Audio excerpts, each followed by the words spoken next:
All right. So today is just such an honor to get to share your beautiful soul journey with you. I had an incredible experience getting to learn so much more about different civilizations, different ways of life, and I am so excited to get to share some of this with you today. And the first question I really wanted to ask you was, do you have a resonance towards water, lakes, oceans, being in the Oceans. water, swimming in the Ocean. water? Okay, perfect. Because I pretty much spent a lot of your soul's journey experience being in the water. So Okay. it's a beautiful, beautiful journey. So what I want to share with you today is just we're going to start with a little bit of your soul origin. And when I first started looking into your chart, I asked, for first of all, the permission to look into your soul's Akashic records, as well as who is connected with you to help guide and lead me through. And it was so incredible. This beautiful, beautiful mermaid being came to me. And she has long flowing hair. She's very beautiful, very compassionate, very wise. And she had a lot to say as far as some of the different journeys that you've been on in your lifetime. So she's very connected with you, someone that you would be able to continually connect with. And I hopefully will give you some of the areas to connect with in order to not only reach with her, but many of the different aquatic beings that I feel you're very connected to. So within this, just to let you know that they were very hesitant for you to come to Earth. Oh. You have been in some high vibrational places, and you made a decision to actually come to Earth quite a while ago. And they were rather hesitant about you coming here. So the fact that you are here, you've been observed, you've had beings that you from your loving soul family that has really been keeping an eye on you, been watching you, been guiding you throughout your entire experience. So I just wanted to kind of share that with you. And as we start with your soul's journey, that you actually started in the Lyra constellation. The major places in your soul field where you are connected with is Lyra, Beta Centauri in the Centaurus constellation, and also with Hydra and Hades. So Hades is in the Taurus constellation. It's very close to Aldebaran as well as the Pleiades constellation. So there's a lot of connection that you had within there. And it's also very close with Hydra, which is another major place that you've had a lot of influence and connection with your soul. So the primary place that you originated as a soul into creation was within the Lyra Nebula. Now, what you showed within your soul records is that when you birthed into creation, that you actually birthed in as a call to a cry of pain from the universe. That there, during the Lyran Wars and some of the skirmishes that were happening between planetary bodies, and when one of the planets exploded in that area, that you birthed through the nebula at a very high dimensional frequency. You actually came through within the third harmonic universe. So around the ninth dimensional frequency that you came in. And as you came in, you were holding more of a consciousness of the nebula. That if you can imagine, when that explosion happened, it created a bit of a tear in the fabric of the universe. And it's as if you came in to help stop the pain, stop the bleeding of the body of the universe.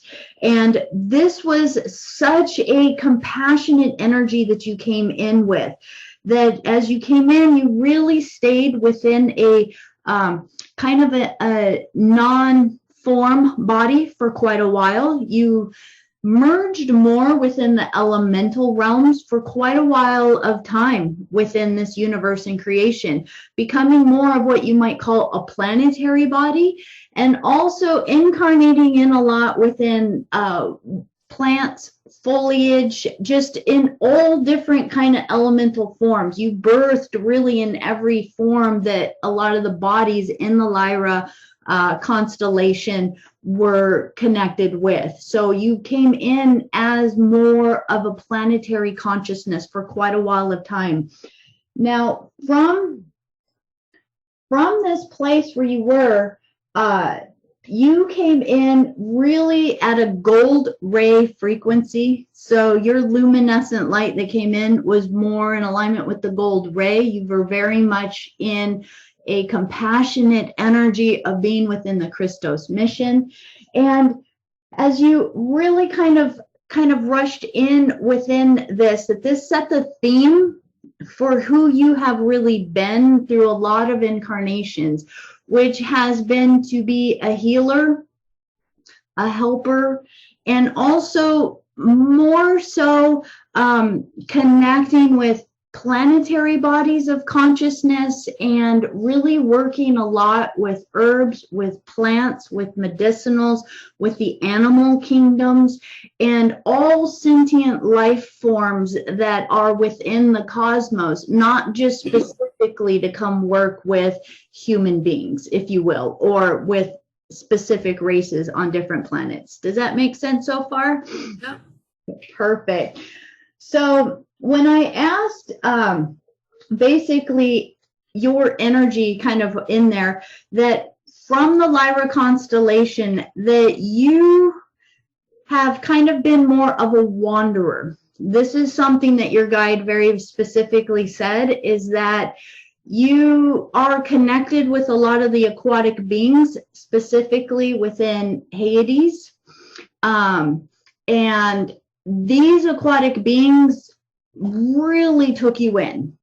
They were honored that you actually came and incarnated into their soul field.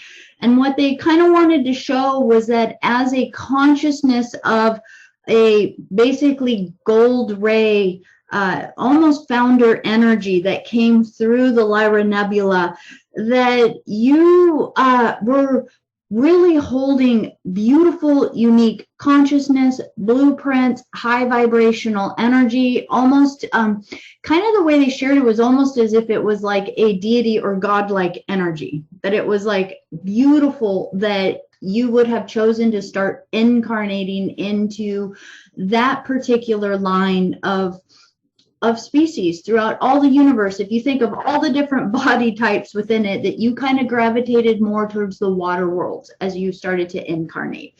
So after spending some time in Lyra, you actually moved to Antares in the Scorpius constellation.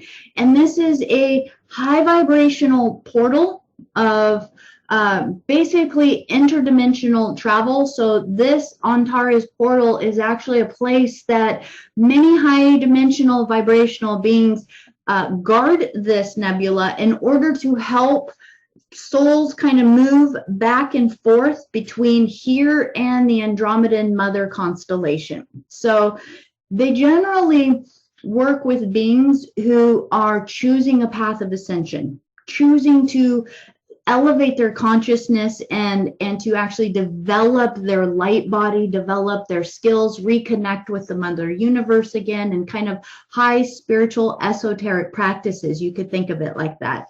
And so in Antares, you were in the 9th dimensional vibration. So you were more of an etheric body, but you had consciousness. So all of these forms, even though you didn't hold a body, you were more of a council. But what it was shown is that you were more of a council member that was specifically working with people on maintaining social values, maintaining integrity, maintaining how to move emotions and energies. And underneath all of that, that is actually health. So it was about healing, but more healing kind of on a vibrational or a tonal level is how it was shown, really teaching civilizations that if you hold anger, this is what this does, or if you hold this lower vibration, this is how it reverberates, and this is how it affects the fabric of the universe or the other sentient living forms within the universe. So you really worked a lot there, mentoring others, and primarily helping to guide races towards social development, holding integrity with how they hold their emotions or how they consciously interact with each other, and really kind of bringing people, I guess if you want to look at it, like bringing people into the law of one thinking or integrity with their interactions with each other. So it's about how to create healthier environments in different worlds and different planetary bodies, how cultures interact with each other and things like that. So within Antares, you were there for actually quite a while, holding this and also working within the Galactic, just kind of reading how I wrote it there, but it was the Galactic Federation of Light or Worlds, as you were just really working in integrity with many different systems. So Antares works primarily with those who are seeking guidance of a higher esoteric stature within themselves. And so this is something that you were sharing with whomever was actually seeking that kind of information. So this is kind of, as you were starting to get integrated, this is where you actually started to feel kind of the resonance of what was going on through the cosmos. Because in Lyra, it was more of a call to heal a wound. And actually how kind of your guides were showing it was kind of how white blood cells would rush to heal a space that was maybe bleeding energy or something like that. It was like this was kind of your intention with the gold ray of the nebula. And then from there, you still stayed within an etheric form in Antares and Scorpio, with really allowing that kind of higher learning to assist people in and out back into the mother universe. And from there, that you have spent some time with Andromeda. And I think the time that you spent in Andromeda was really to connect with their development, that they were starting to become more of an influence as a role model for many other planetary systems who were trying to learn how to create laws, how to create rules, how to interact with each other. Andromeda is a powerful place within the influence of the universe, that a lot of the models of how higher dimensional and higher consciousness planetary bodies run, so planets that honor each other, planets that the people actually share space and integrity and respect cultures, living in the law of one unity consciousness. Those kind of beings many times are based off of civilization models that were created by the Lyrans and the Andromedans. And so these are how would we take Earth and honor every different culture that's on here, so everybody feels seen and heard, but we all start to have kind of that golden rule within us, taking care of each other as brothers and sisters on a planetary body. And that is a place where really that kind of teaching is duplicatable. It's there. They go out a lot and actually help kind of guide in order to hold these kind of new ways of being. Now, but in that constellation of Andromeda, you held energy there, and you were really participating in the consciousness of social structure. So you were more of a consciousness field that was holding the energy within Andromeda, because you were, again, not in a physical form. You were more of a white luminescent energy that was, again, incredibly high vibrational, consciousness wise. And what you were really doing was helping beings become aware of the vibrational frequencies that were being moved throughout the universe. So this was so similar to Antares in the sense that it matters. It matters what you're thinking. It matters what you're doing and that kind of thing. And so this was a kind of an energy where you really just continued that, but kind of more in another counseling aspect, holding. What you actually showed is that within this consciousness, you could almost shapeshift. Like you could take form if someone needed to see a form, but for the most part, most of the beings that you dealt with knew how to telepathically communicate with the cloud consciousness field of which you were a part of. So that is just another energy that you have deeply embedded within you as far as your soul's journey, who you've been, what you've been doing. Now, from Andromeda, this is where you actually decided to start incarnating into a little bit more of a physical form. And the very first place that you went after this was actually in Hydra. Sorry, pardon me, Hades. They look so similar when you look at them written on paper. So you're very connected with Hades and Hydra. Now, Hades, again, think of it in the Taurus constellation. Taurus, you can think of it again as very Pleiadian. The Pleiadian star cluster is there. Aldebaran is there. It's incredibly a pivotal point for a lot of our cosmic galactic history, because this is where a lot of beings fled from the Orion Wars. It's very close to Orion. And it's where a lot of beings really tried to get away from the Draconian Empire. And as they started to get away from there, the Draconian Empire still had huge influence through a lot of the Taurus constellation. They had holds on many of the planets there. There was refugee races that were trying to start to step into some of those Andromedan kind of civilization role models. And within that, as you incarnated into Hades, you were a indigo ray vibration and color, and you incarnated into the sixth dimensional spectrum kind of consciousness. Now, until you came to Earth, you pretty much from here was vibrating at sixth dimension and a little bit down into fifth dimension as you kind of started to get more intrigued with what was going on in Earth. But for the most part in Hades, this is where I want to kind of start to share some of the stories that came through, because you spent a lot of lifetime cycles here. Many, many, many, many, many. And the beings there, they said they lived for hundreds of years. And you were in a planetary area there where you lived within the water. What we would think of as the ocean here was where you lived. You were what you might think of, I'm just going to use the word mermaid. They don't use that word, but I don't know.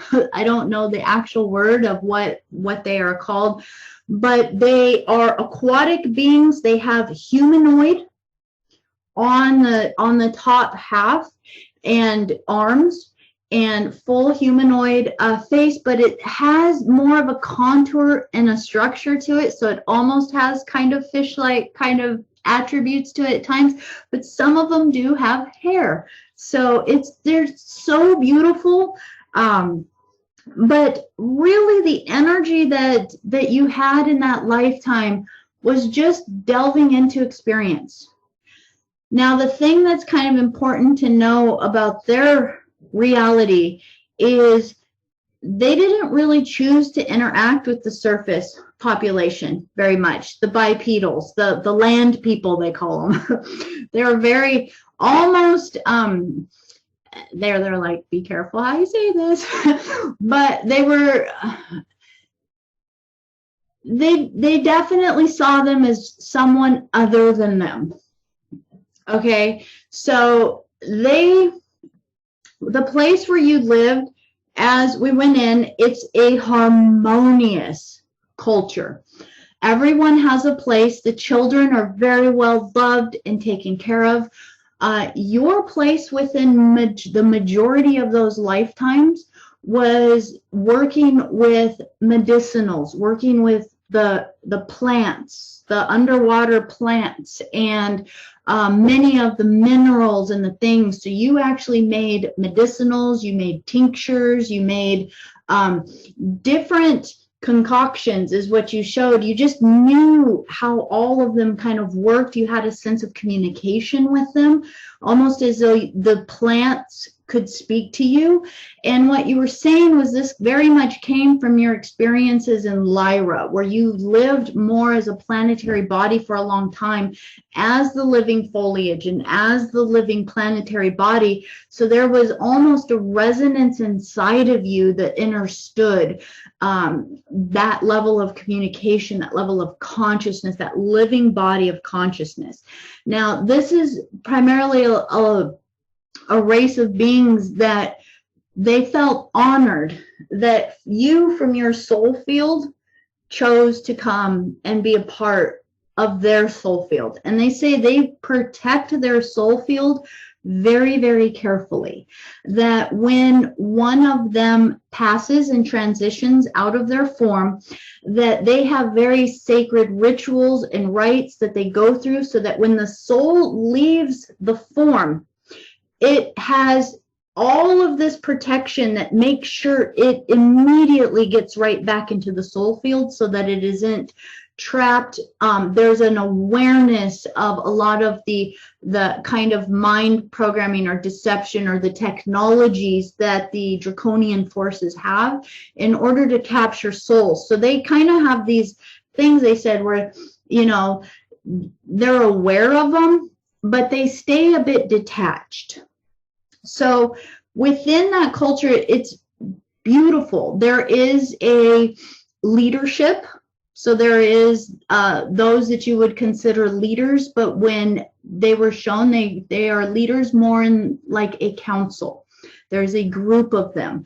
Each person has kind of their place and their station. So if it's education, that would be what that being would be focused on in that lifetime. For you, it was medicinals, it was healing, it was connection and communion with the planetary body, if you will, knowing how to read kind of that energy. And you also had a connection with the other aquatic lives that lived within the water. So this was very much like a water world, not much different than, say, how Earth is a water world. When you really look at Earth, Earth is a water world. So this is a planetary place that you lived, that there were surface population, the land people that lived, and you pretty much kind of stayed to yourself. That as you did what you did, you didn't really pay attention much to what was going on in the cosmos or on the rest of the planet or anything, but there is a absolute knowingness with your family, with your species, that there were obviously land people, because that's where you actually did a lot of your commerce and your trade and sharing a lot of the medicinals that you had. It wasn't really for your people, because you guys kind of lived within a capability of having all of that. But other nations were very aware. You guys were renowned for your tinctures, your medicinals, the gifts from the sea, if you will. So the ocean kind of healing kind of properties. And so you were able to bottle those up basically, and beings would come, and I didn't get that you specifically did the transactions with other people. You really kind of lived in your own world there, immersed in what you did. And so as you would create the stuff, others would come and get it, and they would take it out of the water. And you guys have a capability of being out of the water for a significant amount of time, honestly, because of the way your body functions. So that was really neat to see within there. So one of the things that was also being shown was that there were, with everyone having a different place within that culture, there were those who would be called what you might call the architects. Let me talk about the home life a little bit. You showed that there wasn't so much that you would go and build a home, but there was a way to work with sound, kind of like sonar sound waves that would kind of freeze the aquatic crystals, is how it was shown. So there was a main kind of palace looking area where the council would meet, where others would come to, but it was still yet water inside, but it had a form and it was gorgeous. It would have been what we would have thought is almost like a crystal palace, but they said no, because as you got close to it, you could see it was almost liquid and alive.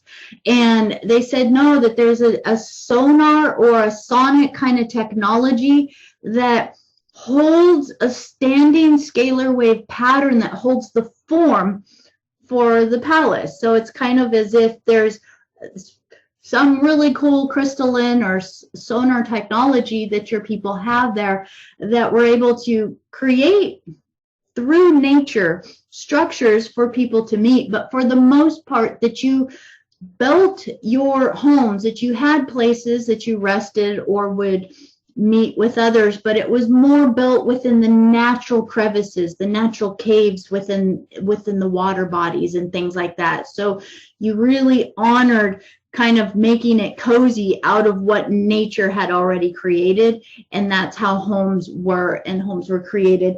And the amount of sleep that you actually required there was probably maybe 1 to 2 hours in comparison to what we would do now. So sleep wasn't even something that wanted to be brought up. It was not really something that was a huge part of that culture and that society.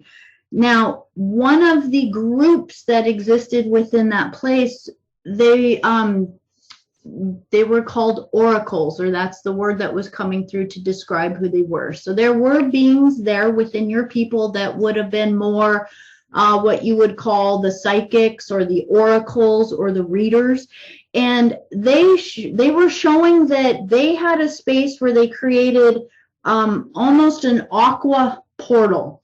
So in that aqua portal, they actually had the ability to kind of see other galaxies, other planetary places, actually even connect with other councils. So you guys lived in your own place there, but at the same time, we're very connected with what was going on in the cosmos. More so with these oracles and with certain council members and other groups. You were not so much worried about what was going on in the universe, but you knew through your connection, your empathic and telepathic connection with your people, your beings that you lived with. Now, within this, the oracles were very aware of the tragedies that were going on throughout the universe, and what was starting to happen was that the discord, the wars, there was even timelines where it showed that there was somehow pollution that entered into the waters. So it started to affect your guys' reality, even though you wanted nothing to do with it. And you were like, no, we're just living our life. We're just doing this. We are living by the law of one and we're maintaining this. But there was almost a separation between you, your people, and everyone else, right? But it was the wars and the conflicts were starting to kind of infiltrate into your reality, and there was a understanding within the groups and the councils there that you guys couldn't just keep pretending that you weren't a part of it, that you were just doing your world and living in light, and that was fine. There was a need to kind of start interacting a little bit more, because what it was doing was it was changing how it was shown was that it was changing the harmonic sonar resonances that were pulsing through the water. The water was very much your everything. It held how you communicated, it held how you lived, it held how you moved sound tones and scalar waves, and created the ability to even create structures, if you will, structures out of water and things like that. And so now this was starting to get polluted, and different tragedies happened within the area, and even to the point where there was debris from blown up things that was starting to infiltrate into your world. And therefore there was an entire feeling of kind of awareness, of almost fear, of almost like, what do we do? You know, and also this level of compassion that you had, because it's just predominantly part of you. Remember, that's just your call that you had into creation, was like, oh, something's hurt, I need to fix it. I need to heal it. I'll put a band-aid on it kind of energy.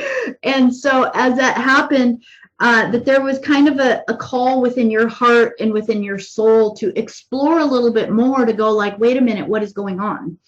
Because that just really called to you to start to tap into that energy within there. Now, let me just double check here, because there was a lot that they were showing very specifically about that place right there. But the main energy, just to kind of look at that, is that most of the lifetimes that you've lived, the first way that you showed it was like, it was just a basic life. I was just a basic worker. I was just living the life, because what you were doing, you were saying, wasn't so important. That most importantly, your main kind of energy that you have is an ability to feel planetary consciousness, know that kind of energy, and you have an inner ability through a lot of your soul's journey in how to guide people into holding more integrity with how they share things, holding more integrity, and learning that responsibility that when they hold negative energy within them, or if they are being destructive even to themselves, that it's actually affecting the entire cosmos. And so that's been kind of a huge kind of energy that you've held for a really long time. The main energy that you held primarily from Hades is just to know that there was those challenges that started to happen in that lifetime, as the wars and some of the things that happened started to actually infiltrate your reality and your world there, that the main karma being held from these lifetimes was sudden death trauma.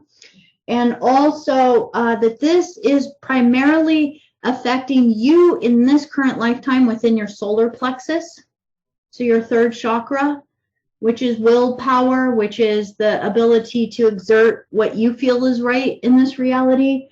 And that what it anchored into your kind of soul was a vibration of grief from all that you were starting to witness. It really, what I felt so strongly, and I just feel it even now, is that it really hurt your heart on the deepest level, to where you decided to go a little bit deeper into creation to kind of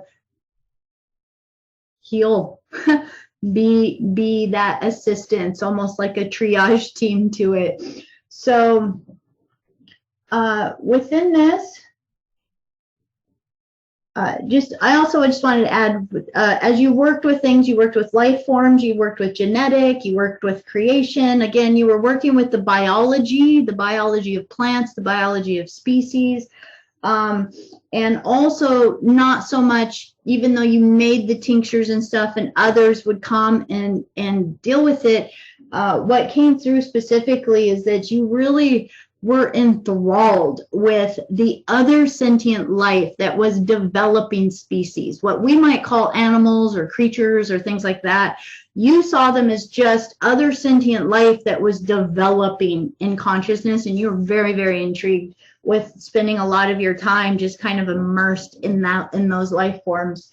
But within that, just to know that how your society interacted there was through feeling. Think about water. Think about reverberations like sonar calls from animals. They just move through, you just feel it, and it travels a huge distance. So you could feel yourself as a collective consciousness there with all of your tribe, all of your family. And within that, it is embedded within you a very empathic energy, sensitive energy, intuitive energy, and ability to sense things. What they said is that you'll never be able to understand it kind of from a human body, the way that body felt energy, understood things. Its receptors and its receivers and how it integrated information was something that a human body can't even comprehend, because it was just designed different. So you were super sensitive to pretty much every frequency, every wave that was coming through, every emotion that was happening, and all of that. So it is a foundational energy, they said, within you, of just this empathy, of feeling so much from other people. So from there, the next place that you had some connection, now this one was very interesting, is with Hydra.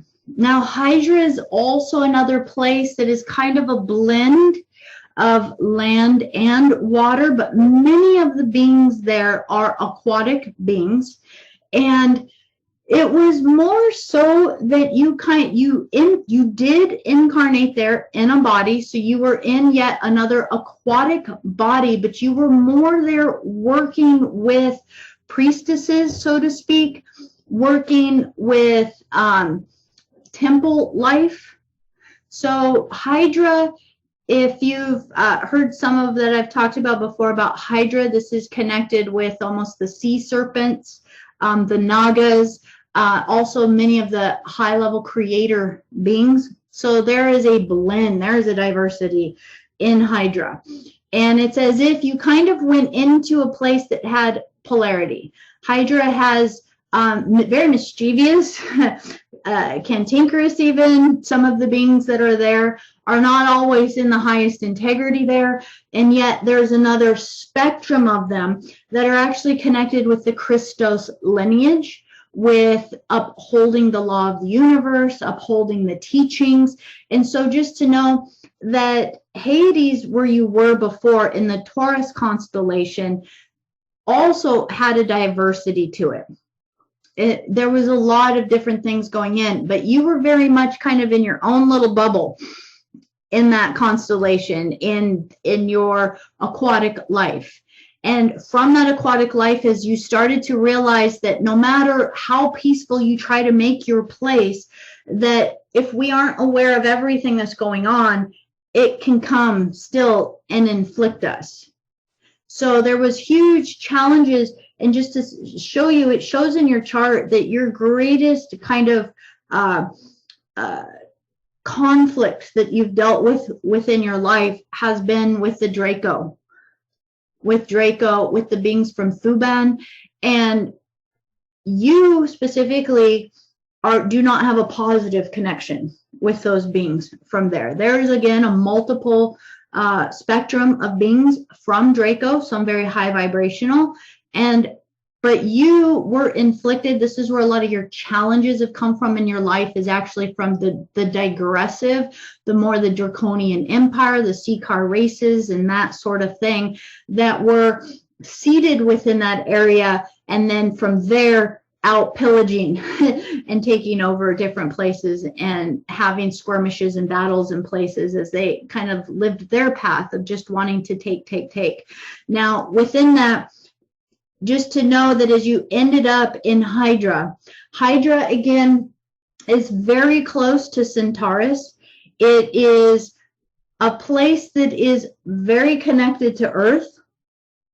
A lot of our mythology actually comes from Hydra. The sacred divine feminine lineages are very connected with Hydra.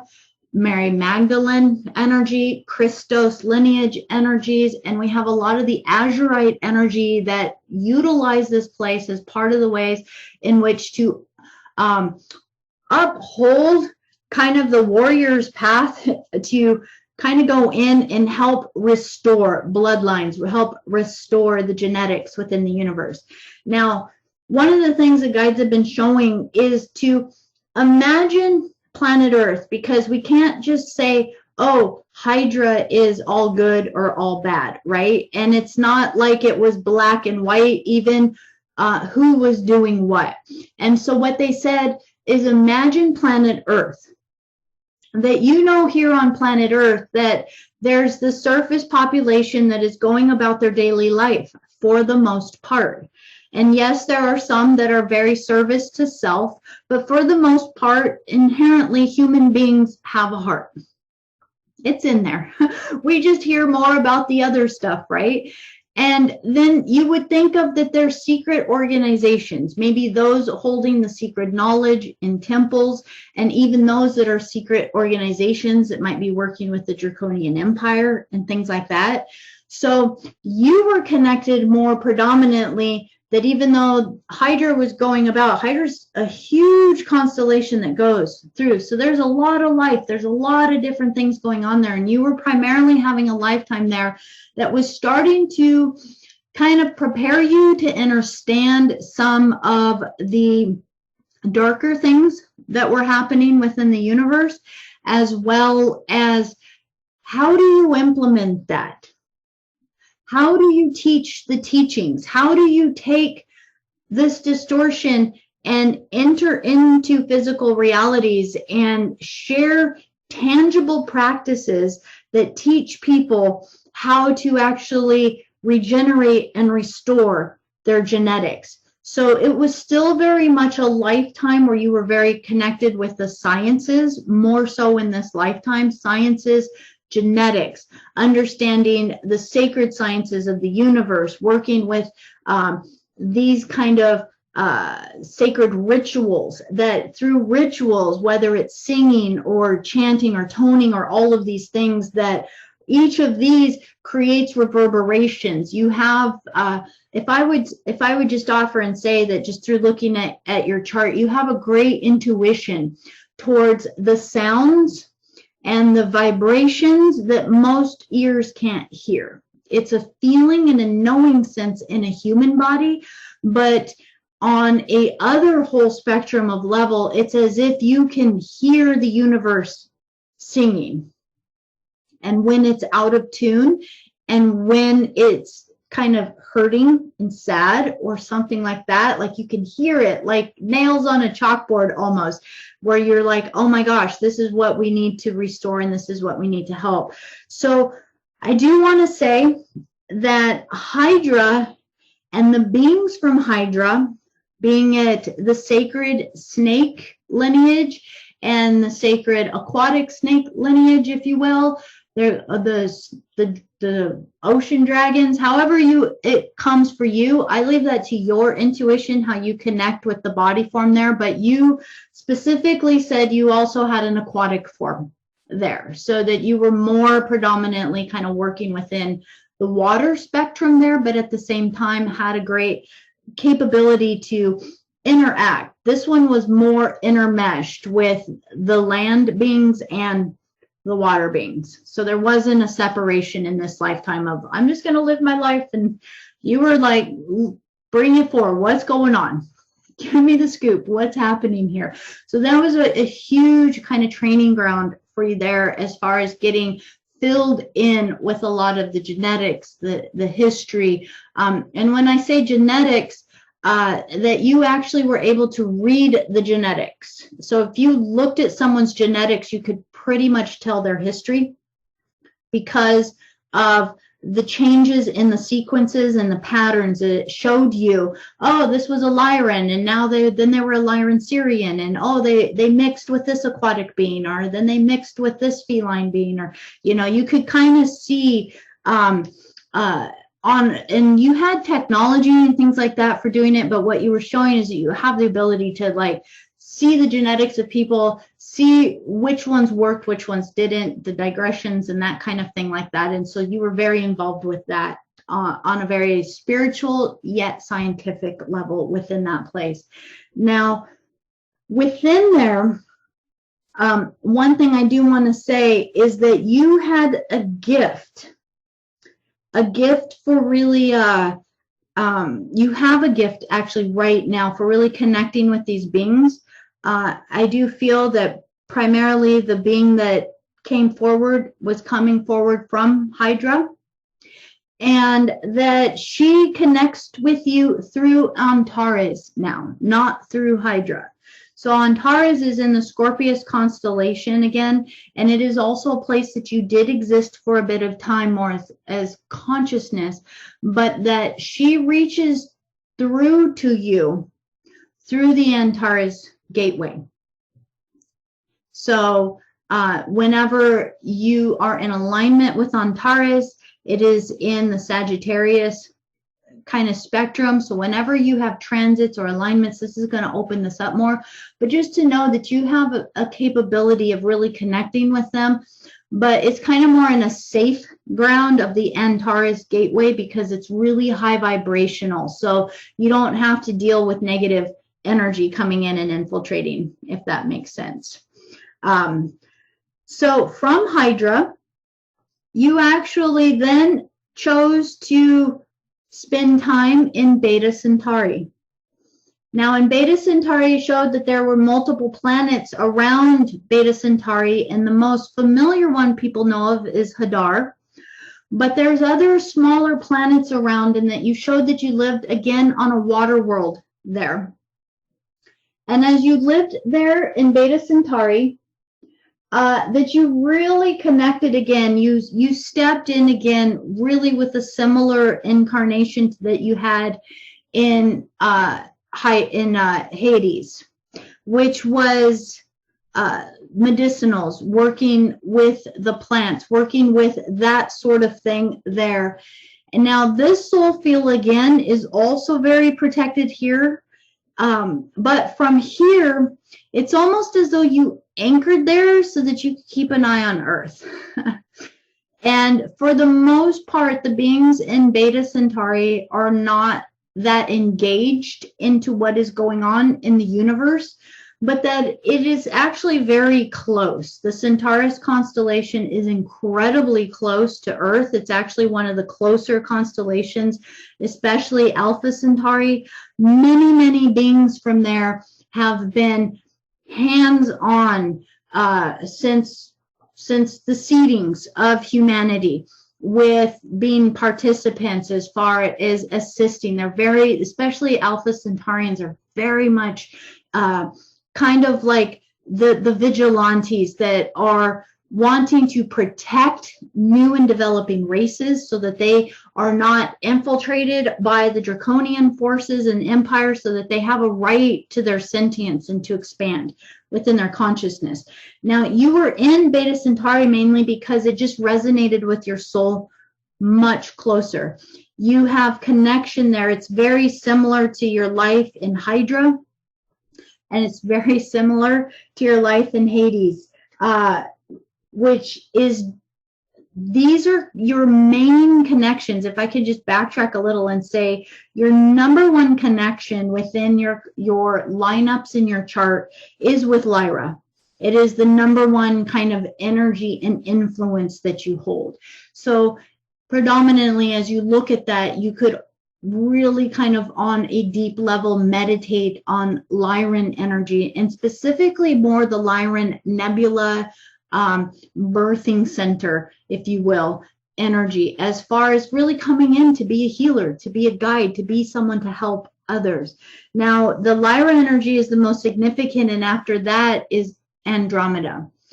And the Andromedan energy is part of, I feel, how you've really been connected with wanting to guide others into more upholding integrity with how they utilize their vibrations and their energy.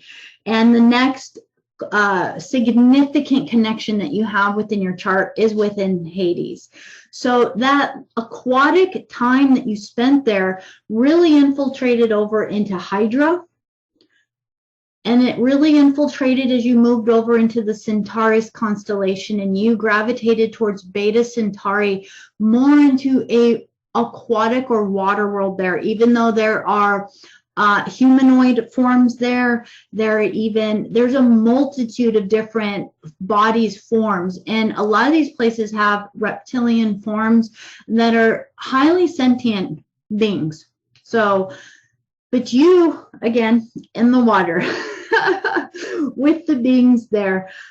So your lifetime there, this is the place where you started to kind of pay attention more into what was going on Earth, because you realized that a lot of the genetics was intertwined on Earth, and a lot of the beings that had been through the different progressions and even the angelic races that were holding the bloodlines of these Templar races of which you were a part of. And I feel like as though it was in Hydra that you became very connected more with the Azurite lineage of the Blue Ray, if you will, connected with how the Aura Femme lineage was seeding the human races and future lineages on planet Earth and the timelines here. And so what I wanted to do is just kind of scan this, because there was a bit that they really shared about this area.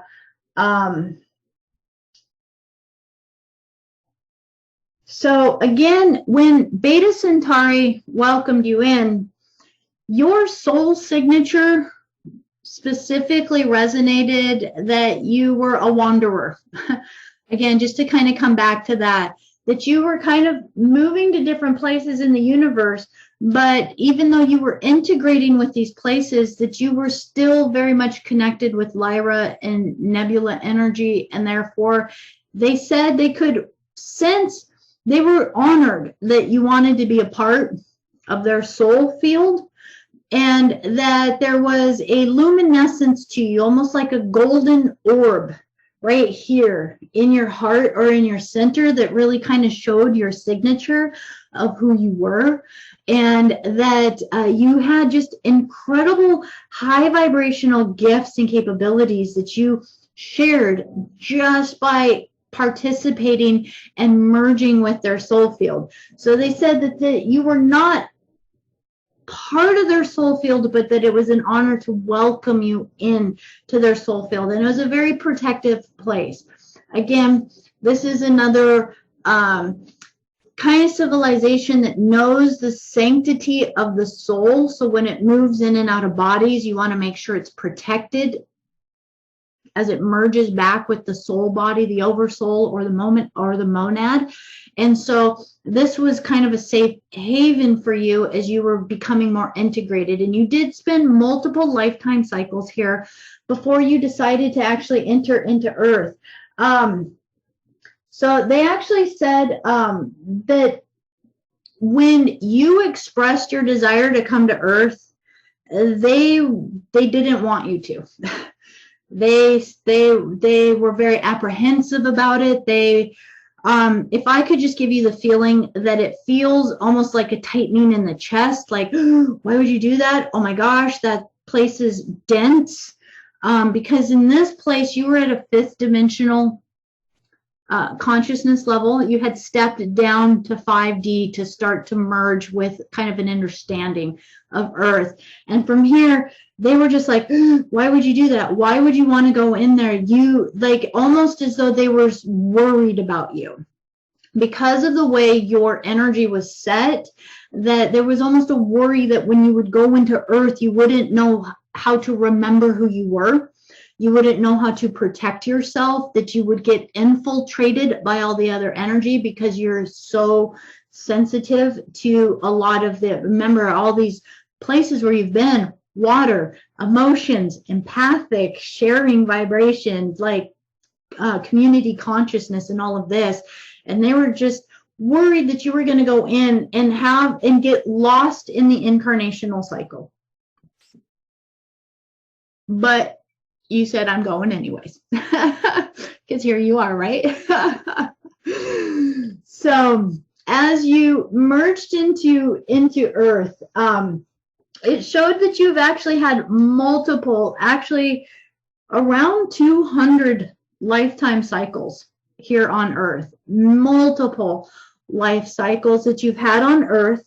that from Beta Centauri, the first timeline that you came in was in the Lemurian timeline. And I'd just be curious, does Lemuria resonate for you? Very much so, yeah. Yeah, yeah. You actually had some beautiful lifetimes.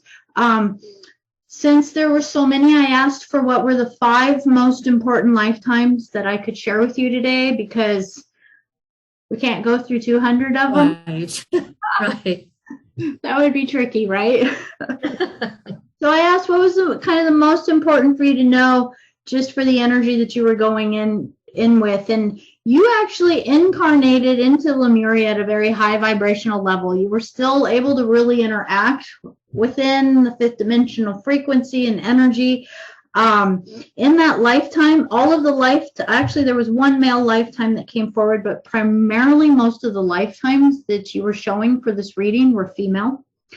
And within this lifetime, you said, I just lived a basic life. I just lived life. I lived life with the community. Nobody had a stature or anything. We lived our life. We lived in harmony. We lived with the planetary consciousness. So you were starting to experience a lifetime as a bipedal being, as someone who's getting used to your land legs and that kind of thing. You were in that lifetime more of a turquoise color as your luminescence radiated, and that you again worked with the medicinals, the plants, kind of the sacred sounds and the sacred music. It was very much an integrated thing within the culture, though. So you were saying it wasn't like I'm the only one that did that. But you came and you shared your expertise as you came into holding this vibration within the Lemurian timeline, and you actually spent quite a bit of time within Lemurian energy. This really resonated with you. That was something that I would even invite you to start to, maybe even if it resonates for you, to connect and tap into Lemurian culture, song, dance, and just kind of that energy that you can tap into that as a way to live in a human body a little bit better, because just kind of feeling all of your energy, it feels as though it's like human body to what you're more used to in a fluid body is just like a huge contrast, right? So it makes it difficult, if I could just intuit, and difficult to be in this reality sometimes. But if you tap into the Lemurian energy, I think this is why this came forward, is that it kind of gives you that in between of how to start to still tap into that sacred, to find the light that lives in the plant kingdom, that lives in the earth kingdom, in the mineral kingdom, because this is connected with crystals all the way through. You kept showing plants and foliage a lot more, and animals, but for the most part, every time you're like, oh yeah, and crystals. Well, everybody uses crystals. Well, crystals is just how you do things. So that was kind of neat. It was more that you were really lit up by the living essence as things were growing and evolving and expressing. And there's just something to that light, even when a plant leaf is growing. You were showing me that, like, look, if you look at it while it's growing, look at everything that's happening in it and how the light molecules and filaments are moving and things like that. So that Lemurian lifetime unfortunately set a precedence and a theme that I actually do feel started in Hades for you as a soul signature, but in Lemuria it got really set in place for you as far as your incarnational cycles of dealing with sudden death and healing grief and that kind of energy within your life, because you were within that life cycle when the Lemurian cataclysm happened. So there was a sense of, again, feeling as though you had a beautiful reality, yet something outside your reality came in. Others that had more greed, that were self-serving, or were not just being conscious of working honestly with technology. So again, it's just the toys got too big and they got out of hand, and it really destroyed for you what really hurt your heart, because as you saw the damage, that you acknowledged as a part of you that when the soul left the body, well, the soul field would be fine, but it was more about the damage that's happening to planetary bodies, because now they are basically crippled or wounded or crying for help. And it's more that, well, the planet doesn't die, so the planet's just sitting here wounded and suffering, and all of these souls got to transition on, right? But this is going to take millennia of years for healing, you know. So there's a deep pain for the bastardization of nature, of living life on planetary levels and that kind of thing. Does that resonate for you at all? Yeah. Wow. I just thought that was so beautiful, and also just so like, oh. So after your Lemurian lifetime, you showed that you took some reprieve in more of an Atlantic lifetime. This would have been more kind of ancient Egypt times, but more in the Atlantic kind of area. And you said, I went back to the water for a while. But I also want to invite you, because this is something that I got to learn more about, is there's tons of aquatic races in our oceans that you're connected to in some way. So you chose another aquatic life. I'm just going to use our human term, we would call them mermaids, but you chose an aquatic life where you were very much working with, again, very similar to the work that you did on Beta Centauri and Hades. You were working with crystals a little bit more in this lifetime, because the crystals were being placed. What you showed is crystals through your water passageways and your connection through the oceans. You could place crystals in particular place and kind of garden them and activate them so that they held power vortices to help rehabilitate the chakras of the planet, is how you showed it. So there was many of you working on this, and so you had an entire incarnational cycle working on this, but at the same time, you did not choose to become blind to what was going on the surface with the land people this time. So when that incarnation ended, that you actually chose, you showed me a few other, I'm sure there's many other lifetimes in there, but the next significant life that you showed was actually a lifetime in more of a Viking kind of energy. So Northern European, very close to the Celtic energy, because the lifetime after that one was more in a Celtic lifetime. If you have connection to that area, it was huge. But the Viking lifetime, you actually lived in a male lifetime, and this was a lifetime that you actually chose to take a little bit more of a stance into leadership and control. So more of a leader or a leadership position within your clan or your group. And within that, there was very much an energy of stoicism, of integrity, of like protecting your people and living an entire lifetime in that era, upholding, still what you wanted to show was upholding the Christic mission, but experiencing it kind of from the entire other polarity of being a male, and also how do you be a warrior with this energy. Now, that lifetime didn't end super amazing. But, you know, in hindsight, a lot of them have interesting endings, right?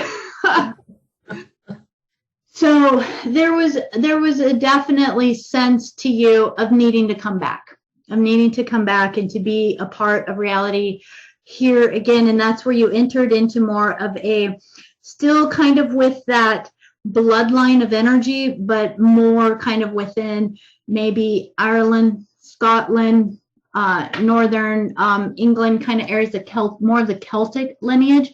And this is where you actually got really connected again with the Mary Magdalene lineage. So the temples and the priestesses that you were working with in Hydra, you started connecting with again within a female body in this lifetime. And in this lifetime, you did have a position where others actually listened to you. You were someone that others came to for wisdom, for advice. More so because in that time there was a lot of war, is what you showed, going on, and so the men were kind of gone, and so you stepped into more of I'll be in charge. I will take that role. I will help protect the women and the children that are here, and the energy that is happening, and instigating again a lot more of the sacred rituals and practices. So that lifetime you were actually really working with chanting and the connection and the sacred teachings and that sort of thing, really working again to reinstate some sort of integrity. But again, you were in a lifetime where there's war going on, battles going on, clans clashing, and all of these things. And so it just has felt over and over that regardless of how much you've wanted to uphold a beautiful life, that there's always an outside influence that wants to come in and kind of take it away from the innocent, so to speak. It's like it infiltrates into places where others aren't even living that way, but yet something greedy tries to come in and take the ability away for humanity or species or races or planets to just live a peaceful existence. So this is kind of a theme that you had within there. And then after that, you did have another lifetime. And this is something that I didn't get all of the details on it, but it was that you had a lifetime that you showed where you had incarnated into the Americas, but you were incarnated into a native lineage. So one of the tribes across the Americas, that you were a female in that lifetime. And in that lifetime, it wasn't a very long lifetime. There was also a lot of what you actually showed was that you were kidnapped. Oh. In that lifetime. And your end came rather quickly, but it also embedded trauma into your female organs because of violation that happened to your body before your soul left that body. So there was a great wounding in the heart from that lifetime of feeling as though you couldn't be there for your people, as though it was kind of the beginning of a lot of your people losing their life and that kind of thing, almost becoming extinct, if you will, and that there, it was just a helplessness. There was a helplessness energy that came from that. There wasn't an energy of hatred or malice or revenge towards the male. It was more that it was just, this is what's happening, and it was so sad. Like, you would have gone through that, and who cares if I could just get back and help my people kind of energy. Like, who cares about the body? Let me help my people. And so with that, there was a great sadness within the heart as far as being there for the others. So those were the lifetimes that were shown, and I think they were shown mainly for the significance of the energy maybe that was held from those lifetimes. That again, the primary energy that was being held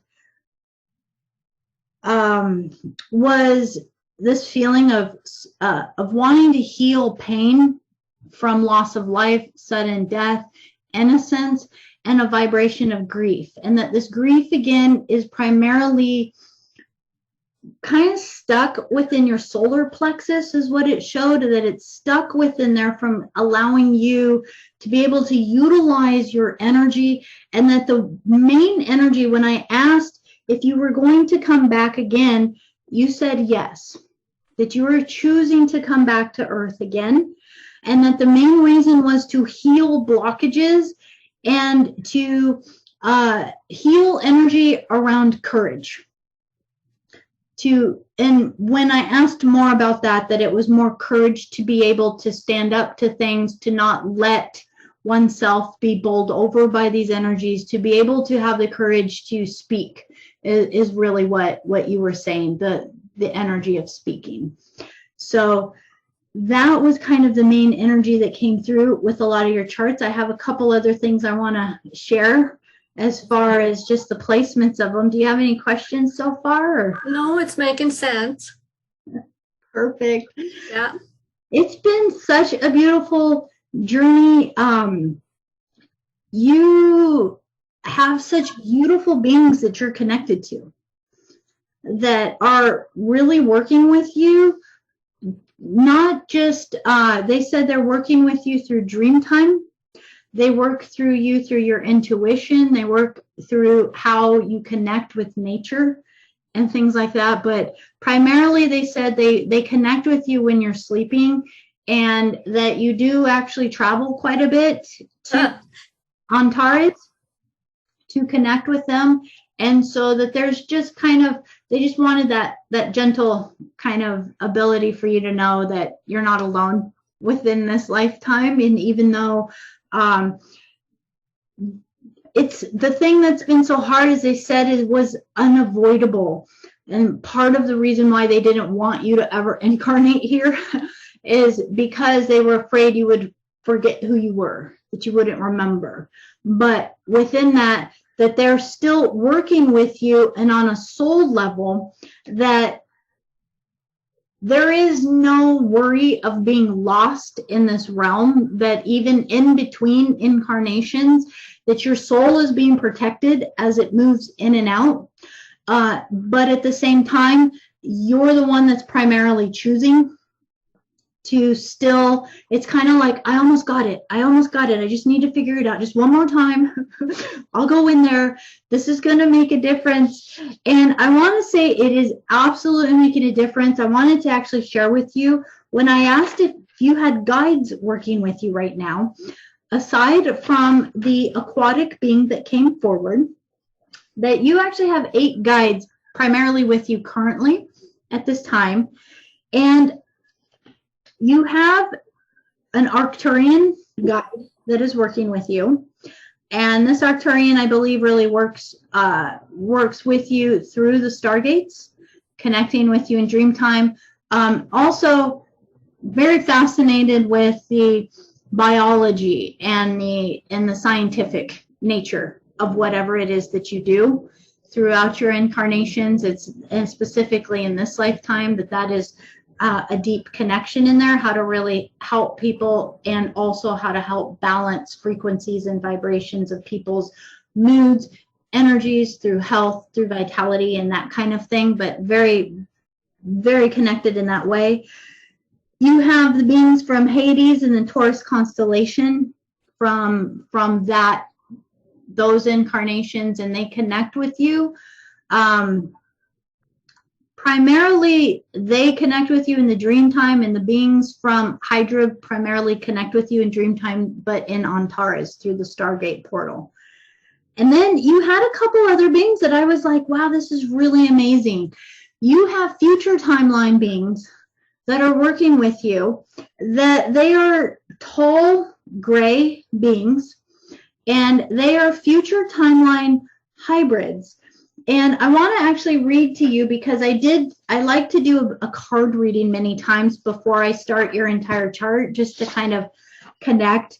And as that information came forward about the Greys, there's a couple different races that are connecting. There's one that's connecting with you from Lyra, and oh goodness, I have so many scribbles here. I'm going to find the word for it, and if not, I will put it in your document for you. And they are a very benevolent race that is not only kind of part of the restoration plan for humanity, but they're just to know that they're kind of more of a hybrid off of the reptilian lineages. And so they're actually not involved with the Draconian Empire or any of that. They were a refugee race that kept trying to get away. And they actually have connections as well with Beta Centauri and other places like this where they have moved throughout incarnations to get away and to just maintain their civilization. And so you have this race of beings, a guide from there that is assisting you, but you also had a future being, and he's vibrating closer to the 7th dimensional. His main vibration he's sharing with you is joy. He's actually like really wanting to share with you joy, be happy, like it's great, you know, that you're being assisted from future timelines, that it's not all about just chasing all of the pain and trying to heal everything in the universe, but that in fact, that you, the more you anchor into just loving life, enjoying life, have joy, to be joy. And as I looked at the cards that I pulled for you, the 3 main cards that I really pulled as far as what races are working with you was the Pleiades in the present, which again is going to be similar to the Taurus constellation. I think you're really connected with a lot of beings there, because even though you might be seated in one place, they're way more connected, you know, through councils and through working together as far as understanding who else lives in the neighborhood. We're getting there, right? We're working on it. So, but then what came through was the Essassani, which is from a parallel or a future. And this being is helping you with alchemy. And that alchemy is actually coming through the vibration of joy. And so as I kind of looked into the Essassani a little bit more, that this, I think if you are familiar with Daryl Ankh, he channels Bashar. Oh, I've seen him, yeah. I believe that's a similar future, Okay. a future timeline, future race in there. So sharing information for humanity, sharing information to basically learn how to manage this body, learn how to manage our emotions, learn how to manage how we're working with things. And so that was kind of a amazing energy that you have. Another being that came through in the cards as a hybrid parallel that was sharing common ground. So this just tells me that you are really working through multiple different realities with many different races, future timelines. Again, future timelines would have been something I think you would have gotten attuned to in Hydra, working with the temples, working with the priestesses, becoming aware of, okay, this is how things are going to turn out. So we need to start working with timelines. And we have a lot of future timelines that keep coming back and working with us to help us change our trajectory in our heart so that we can create other outcomes. And I think if you really feel how things are going, even though it seems chaotic on the planet, there's definitely a shift that it is working, and that we have really tightened ourselves into a positive timeline of people being able to have their soul sovereignty once again and the freedom to create the life that they want to create. So I thought that was really, really special. Your card reading, that what your soul came here to express was Earth School. So studying and higher learning, again, I really feel this matched so well with what came through, because through your coming into Earth, even though your soul field was like, no, don't do it, you were like, no, I'm going to go figure this out. So it was kind of like hopping into the Earth School of going like, okay, let me feel what humanity and what everyone is going through. And through that, again, that whole theme of really wanting to create that high vibrational community should be allowed the ability to create a beautiful reality without outside intrusion. So therefore, you learned what this outside intrusion is all about, so that you could learn to embrace the courage to clear the blockages, so that you can actually be the change to that outside influence, so that it doesn't bowl over, almost that warrior energy to help protect in a lot of ways. That the karmic wound was really about the breath of the cosmos and feeling exasperated by how out of control things felt and wanting to almost micromanage how things could turn out in reality, and instead learning that the best way is to trust the cosmic flow, that regardless of how off path we do think things are, that truly within a cosmic flow, that there is divinity, and that you actually know that on the deepest level as you've watched nature and you've watched sentient races develop in consciousness. And so the life lesson was, your life lesson was called Activated Earth, which is actually asking you to be more spontaneous, to move places, to go and allow your body to be places, to help activate ley lines on the planet, to trust where you are led, and to not hold yourself to a particular place or get distracted. And I do want to actually touch on this a little bit, because you have within your gene keys of your human design chart, as I started to look at this, that, let me just find the correct one. Oh, 56. So your north node. Now your north node is in alignment, and your north node within your chart is where you're being leaded, where you're being guided, where you're being led. Get so excited. So the north node within your chart is really asking you to connect with the Pleiadian energy. And I thought that was, again, a tie-in, because the cards of who's working with you is Pleiadian energy presently. To connect with Pleiadian energy, with the Centauri energy, and also that you are bringing in, the more you can bring in that, just that cosmic energy that you were in Lyra, that this is going to help you move forward. Gate 56 is where your north node is. It's connected with Centaurus constellation. It's connected with the Pleiades. It's asking you to fully and completely be the wanderer. And I thought this was great, because in the Gene Keys, it really is kind of sums up to the wanderer, which is one of the things your guide was saying in the very beginning. She's a wanderer. She cruises around and she goes places.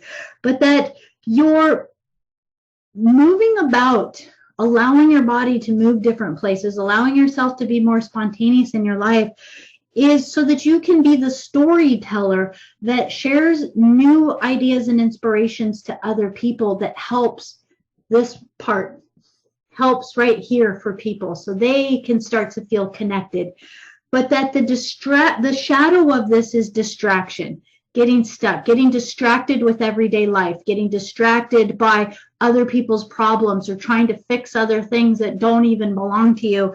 But that when you can actually embrace the gift of it, it's the gift of enrichment. It starts to bring that energy of joy back into living, and that regardless of what the polarity is in this reality, that there is some level of sense of understanding from the higher vibrational levels, specifically within Andromeda, because that's connected with your north node, is that this is allowing us to realize that yes, these things happen, but inevitably, as you watch the patterns of the universe, most of those races that we were thinking were so digressive across the cosmos are actually already shifting and changing, and many of them are joining the galactic federations in positive ways, in how to rehabilitate and how to start to change. And Earth is in that same cycle right now. We're in the same thing. We have to figure out, how are we going to take what is right now, and how do we start implementing new healthcare or new childcare, new education, new ways in which our communities are structured, or maybe more cohesive, so it's more like pods or communities or things like that, more like the Lemurian, maybe role model that you are so connected to. So your north node is asking you to move towards that gate, that energy of the gate 56 of being the wanderer. So this really ties in with your life lesson in this life, is to trust where you are led, trust where you are going, and to know that your North Node in this lifetime is actually in Leo, or sorry, in Cancer. It's just right on the tip in Cancer. So as you wander, as you move, as you grow, that it's actually taking Cancerian energy, which is very homey, very nurturing, very motherly, in a sense of allowing others even to feel that sense of security within oneself. It's within the 6th house of service. So you do implement the work that you came to do is very much geared towards being in service, helping others, that healer, that humanitarian that wants to dedicate your life for others, but that you're asking to really embrace an energy of remembering at a core who you are, so that it isn't getting watered over. I do want to kind of amplify on here that your primary energy of opposition within your life is connected to your Chiron, and your Chiron is conjunct with your Jupiter. So let me break that down. What that means is that your Chiron is your largest, biggest wound. So it kind of the sum of everything we've talked about, your Chiron is it. What you came here to heal within yourself so that you could be that medicine for others. When you heal it for you, you are able to heal it for others. But it's conjunct your Jupiter, which means it's this big. Your wound feels like it couldn't be any bigger. But guess what? When you're able to heal it, you will be that much of a healer on the planet. And it's in Pisces in the 1st house, which means it's about healing your identity, knowing who you are. Who am I? Having a sense of knowing who you are, but Pisces energy. Pisces is very much of a spiritual level, knowing who you are as a divine being, as a Christic being, as a being outside of being a human body. Who are you? And as you heal that within yourself, it's as if you allow other people to start to break free from the chains and the molds that might have been keeping them bound into patterns and cycles that don't work for them. And part of this breaking free from this is really connected to your Mars, because your Mars is right in alignment with Hydra. And Hydra, again, are the temple priestesses beings in that aquatic world where you were, that are connecting with you through Antares. And as they connect with you, this is connected, this is on your Mars directly. So it's a significant energy with you. And it's the gate 29 in your human design chart, which is all about energy for passion, for moving through cycles, saying yes to things, but learning to only say yes to things that are right for you. Because within this, the shadow of it is that if you get too involved into things, that you're only, it's halfway doing the things. It's mediocrity. It's half-hearted living life. It's you're going through the motions. But when you can actually embrace that passion and that energy of it, that it's about commitment, that it's about a passion. And so the beings from Hydra are here to help reinstate that passion within your life so that you can completely heal that Chiron and be that medicine for others.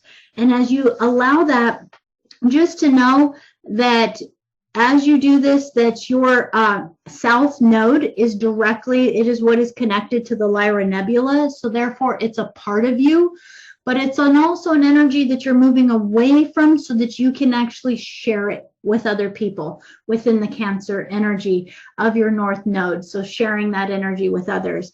And that 43 for you is another significant energy, just because the beings from Beta Centauri are so connected with you. They're really keeping an eye on you. They are like, tell her, tell her, tell her, tell her, tell her.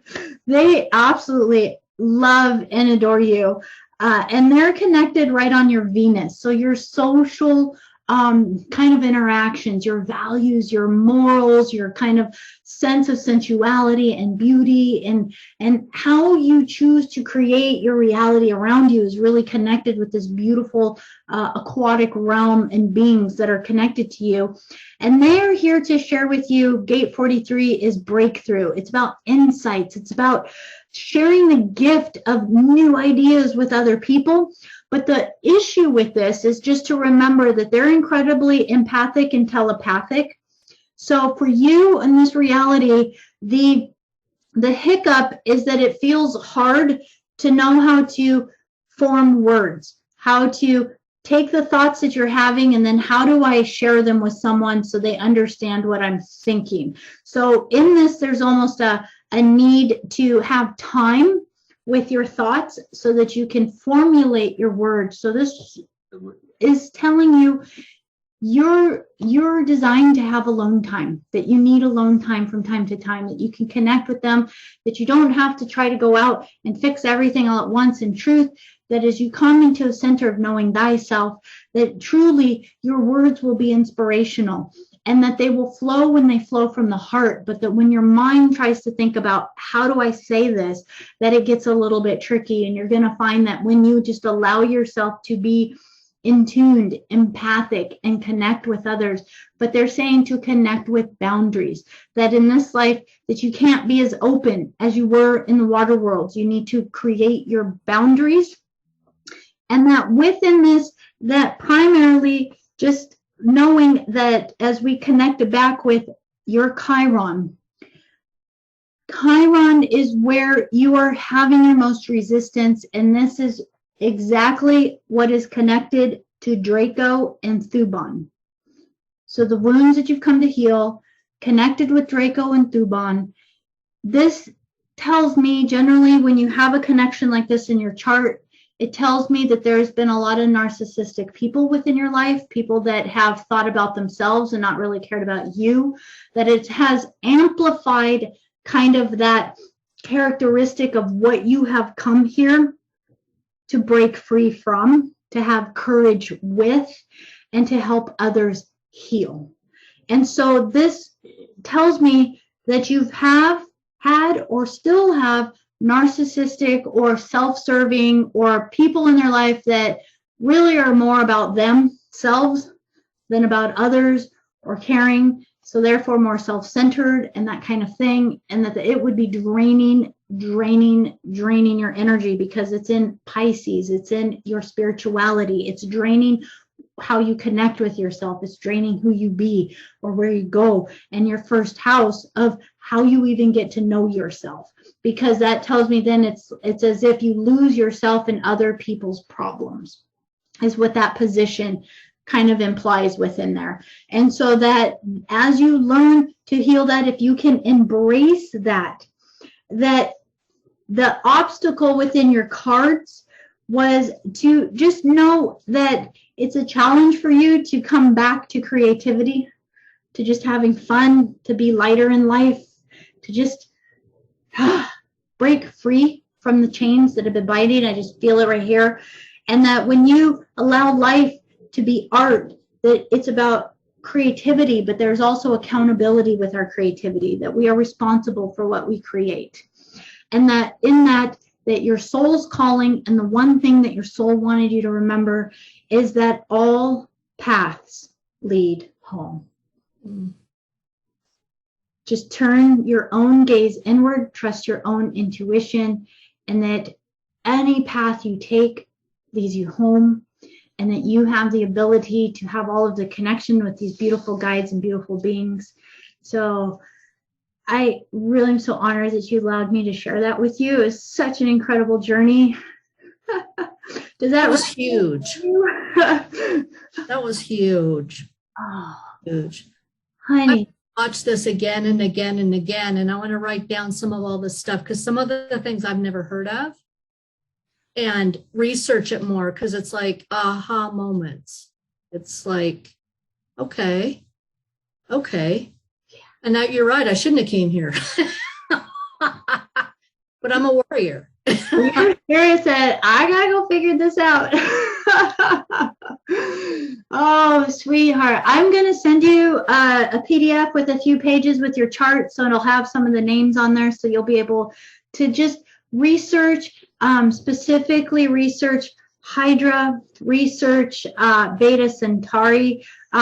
But your influence with those places was more aquatic. So anything that resonates for you with Lemuria, with any of the mermaid cultures and societies or anything like that, I would love to know more. And then of course you are so connected even with like the Celtic, Mary Magdalene lineage and that sort of thing. So thank you so much for letting me share this. Thank you. That was so awesome. All right, thank you. Awesome.